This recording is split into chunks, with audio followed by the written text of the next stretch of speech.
Guillermo, entramos ya en debate.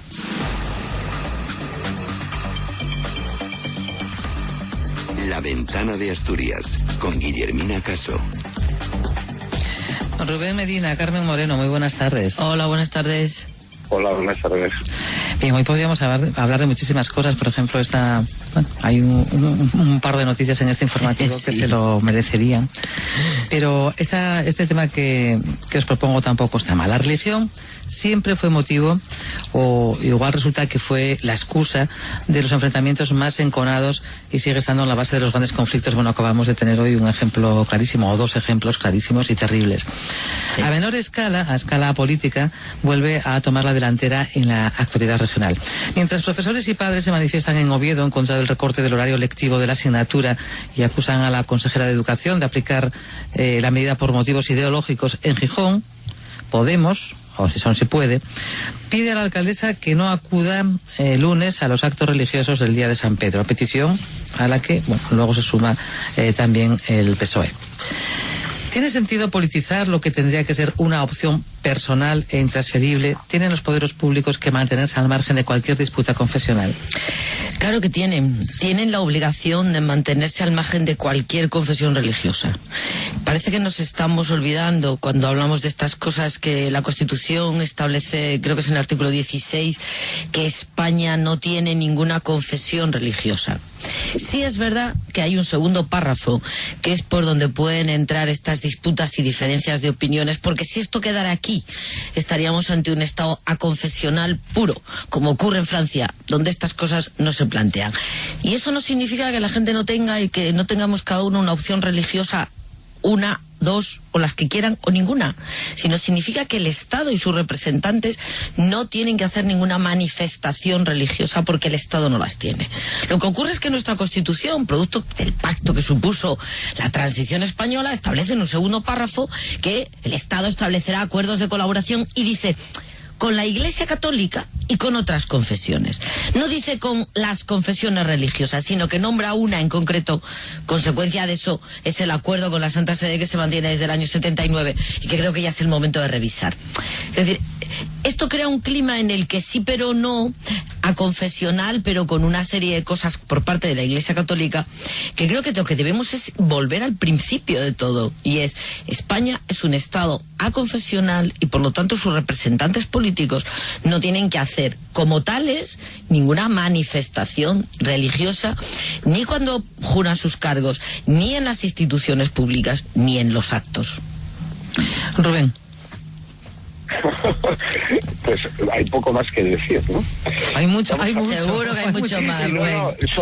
Desde el punto de vista legal lo acaba de dejar perfectamente claro Carmen.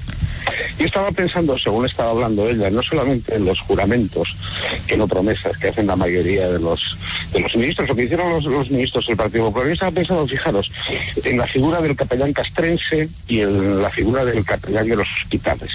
O sea que, quiero decir, la intromisión de la religión católica, en este caso, en todas las esferas de poder, no se ha modificado ni tan siquiera con la Constitución. O sea, nadie en su sano juicio puede pensar que en un ejército profesional se necesite, digamos, una ayuda espiritual más allá de la técnica de un psicólogo, me parece, ¿no? Entonces, ¿qué es lo que sucede aquí? Vamos a ver, la religión, y digámoslo de forma definitiva, es una de las formas más eficaces, o que se ha demostrado históricamente más eficaz, de control social. Entonces, parece ser que ahora mismo, con lo que nos encontramos, y debería aclarar una cosa, no es Podemos quien pide a la alcaldesa. Esta iniciativa parte de una asociación que se llama Asturias Laica, que trabaja muy bien todo este tipo de cuestiones, que plantea a los grupos municipales la petición a la alcaldesa para que no acuda el día de San Pedro a eso que llaman el bautismo del Cantábrico, ¿no? Entonces acogen no solamente Podemos, sino también Izquierda Unida y con posterioridad el Partido Socialista. Claro, yo es que recuerdo unas fotos de algunos miembros precisamente del Partido Socialista acudiendo a la misa del día de San Pedro, ¿no? Eso no hay. Y del Día del Carmen también. Sí. Está en las hemerotecas. Entonces quiero decir, vamos a ver, dejémoslo claro, insisto, una vez más. Por eso decía que podíamos decir poco más. La separación de la Iglesia Católica en España y el Estado debe hacerse de forma radical e inmediata.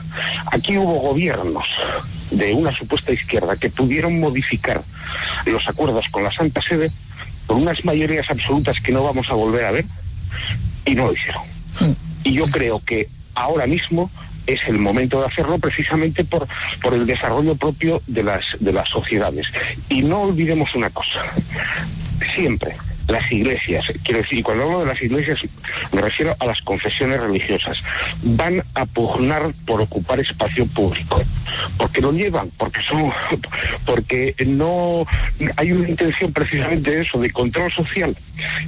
Y debemos dejar perfectamente claro también que, por ejemplo, lo que comentaba antes Guillermina, de las manifestaciones estas de Oviedo. Esas manifestaciones son un problema laboral. O sea, se trata de un problema laboral, en definitiva.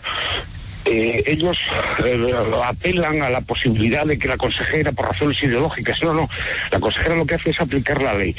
¿Y qué sucede? ¿Qué efecto tiene eso? El efecto que tiene es un efecto que, como dicen ellos, hay gente que se va a quedar descolgada, con medias jornadas, con jubilaciones a punto de celebrarse, que no van a pasar. Bueno, eso por parte de los trabajadores, pero no por parte de los padres, entiendo. Ya. Entonces, en este caso, por ejemplo, que era una cosa que me interesaba mucho saber lo que pensáis. Bueno, tendría que ser, en primer lugar, religión, una asignatura o no. O también, porque bueno, uno se puede suponer, bueno, pues que se lo cuenten en casa y no en el colegio. Pero en el caso de que lo fuera, ¿tendría que existir la opción de elegir la religión? Es que el problema, yo creo que el problema donde está, y vuelvo al entronque legal, que es decir, la protección que la enseñanza de la religión católica tiene en la escuela pública y en la educación pública viene de un acuerdo con la Santa Sede del año 79. Entonces, uno de los ejes de ese acuerdo con la Santa Sede fue precisamente proteger esa educación religiosa. Si hoy nos fuéramos a Francia y le explicáramos a un francés que hay profesores de religión que son funcionarios públicos, es decir, que están pagados por el erario público, de religión católica, me es igual, como si es de otro tipo de religión, se espantaría. Y diría, pero ¿usted en qué país vive? Porque ahí es inconcebible. O sea, yo lo que creo es que si vamos a tocar lo cercano, tenemos que hacerlo con la base legal que tenemos, y el acuerdo con la Santa Sede está ahí. Pero es cierto lo que dice Rubén, y yo estoy de acuerdo, es decir, que es el momento, no vamos a mirar para atrás y por lo no hecho, porque sobre la leche derramada ya podemos llorar muy poco, pero es el momento de hacer una revisión sobre estos acuerdos con la Santa Sede, además en un momento en el que yo creo que la Iglesia, por lo menos el Papa, está en otro tono, en otra línea, y que debería iniciarse, y debería con eso desterrarse las apelaciones a la Virgen del Rocío para no sé qué, o a que Santa Teresa de Jesús nos protege, o a que determinadas cosas que forman parte de la vida personal de cada uno, de sus creencias y de sus mitos, pero que un representante público no tiene ni que compartir con los Rubén, demás. yo creo que quizá el problema laboral, yo creo que tendrían que ir, digamos, resolviéndolo, porque bueno, yo no sé si habrá una parte de ese, claro, se podría ir resolviendo. Es decir, que es posible que las cosas no se puedan hacer tampoco de un día para otro, ese tipo de cosas, cuando de repente es cierto que hay un colectivo importante que viven de dar clases de religión católica. Exacto, sí, pero hay una cuestión que deben conocer nuestros oyentes. Este personal que da clases de religión es el único que no accede a la función pública por oposición.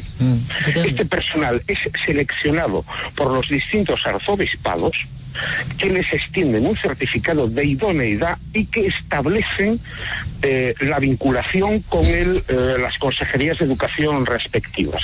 Recuerden los casos que hubo, por ejemplo, en Canarias, cuando el arzobispado, por así decir, declara no idónea a una persona que se divorcia, y que asunto que llegó hasta el Tribunal Supremo, creo recordar. Vamos a ver, este tipo de modelo es un modelo, como dice Carmen, que no es comparable con el resto de las sociedades, iba a decir no católicas europeas, porque efectivamente la religión en las iglesias, la religión en las sinagogas, la religión en la catequesis, no en la escuela. La escuela tiene y yo ahí, por ejemplo, hay gente de mi ámbito ideológico que no está de acuerdo con este planteamiento. Yo entiendo que la historia de las religiones, porque el fenómeno religioso no se puede negar, aunque uno sea ateo, no se puede negar históricamente, y la capacidad de influencia que tuvo y que probablemente vaya a tener.